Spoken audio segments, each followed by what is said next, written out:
Welcome to Chillin' 101. We hope this video helps. You start by powering the Fomz camera on and confirming basic readiness. Make sure the battery shows at least 50% and the SD card is recognized. This prevents mid-session shutdowns and corrupted files. Once done, mount the kit lens and set its focus switch to AF so the camera can autofocus during setup.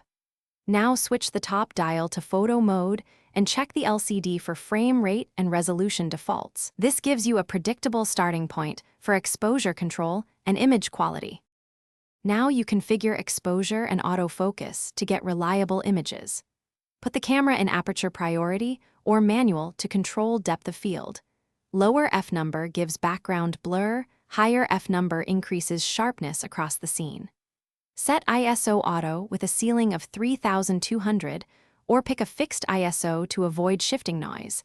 This balances sensitivity and image quality. Then select Center AF and enable face detection so focus locks predictably.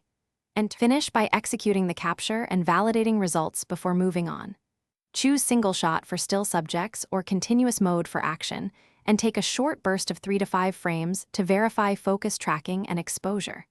Immediately review images at full zoom on the LCD to inspect critical focus and blown highlights. Use highlight warning to spot clipping. If focus hunts, exposure shifts, or menus misbehave, reset custom settings or remove and reattach the lens. Then reboot the camera to clear transient errors.